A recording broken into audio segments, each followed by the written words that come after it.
Hey guys, it's Jane. It's Friday today. Let's go with the Friday reads. I've been reading a whole bunch of different bits and pieces this week. I haven't really been able to settle on anything. I finished Seven Eves up to the point where it jumps into the far future at the 2/3 mark, but at that point I felt like I wanted to take a break.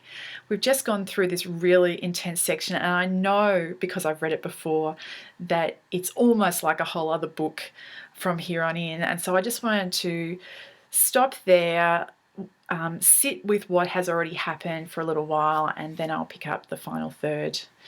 After I did that, I read P.T. Hylton's Swords and Shadow, which is the second of the Zane Halloway novellas. It's a small and perfectly formed story, and it has a lot of the elements of a kind of classic mystery in that basically our protagonist is placed at the beginning of the story, is placed into this impossible position, and then he has to use his wits to kind of work his way out of it.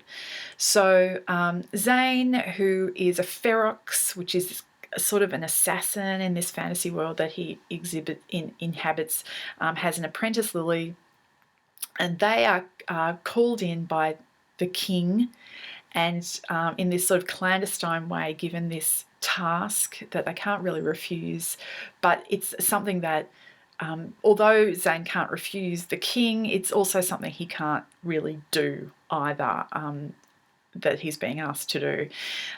His loyalties are, such that he can't carry them out, and so he's put in this impossible position, and the rest of the story is about working his way out of that impossible position, and they only kind of reveal it in dribs and drabs of what's actually going to happen. So it's a very fun read. The third of the Zane Halloway novellas is due out very soon, I think next week, so there's something to look forward to.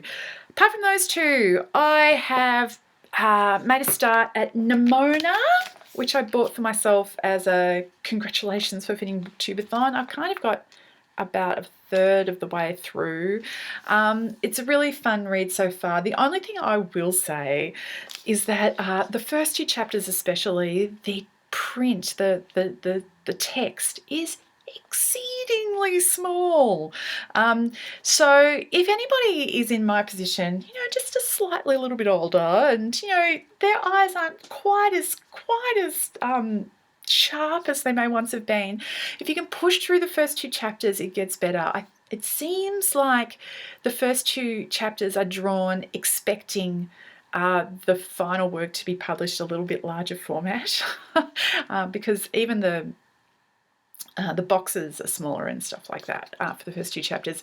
After the first two chapters, it gets easier to read. So keep that in mind if you're thinking of picking that up and you're in my sort of department site-wise. I've also been looking at this one.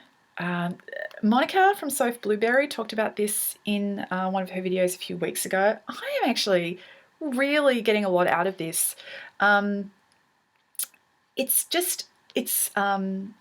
got a lot of talk about body positivity, and her basic thesis is that fat girls and guys too, I expect, are discouraged in many spoken and unspoken ways from actually participating in exercise. And when we do participate in exercise, we're encouraged to think of it only in terms of losing weight, and that is discouraging mid to long term, because in fact that is a very difficult thing to achieve for lots of people for lots of reasons. And what she's saying is that if you're fat, you should be exercising not to lose weight, but just because exercise itself is beneficial, and in many ways. But her main thesis is that the reason to exercise is because it strengthens the link between mind and body, and it allows you to inhabit your body in a respectful, appropriate way, rather than just be hauling it around. And that is a helpful, healthy thing to do, whether or not you're, normal sized, and possibly even especially if you're plus sized. So yeah, I'm actually getting a lot out of that.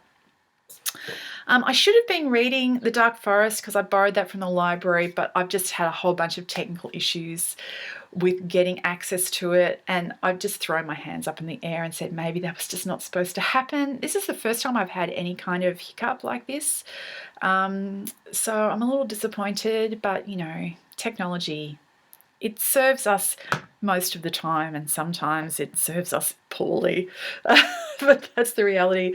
I've also just started These Broken Stars, which I found at the on my library site because I was looking for something when I couldn't get open The Dark Forest for my e-reader, and it is a YA space drama romance, and I have no excuses. I have no excuses, but yeah, that's what it is, and I'm about halfway through, and I'm still reading it, so it's clearly something about it is something that I wanted right now. This weekend, we're playing music this weekend. It's going to be exciting. It's out of town, so I'm going to be heading out of town this afternoon, and the family's coming, and we're going to make a weekend of it. So I'm not going to be around so much on the tubes this weekend, but I would still love to hear what other people are up to, even if I can't read it until I get back Sunday afternoon. I'd still love to hear. So I hope you're all well, and I'll talk to you later. Bye.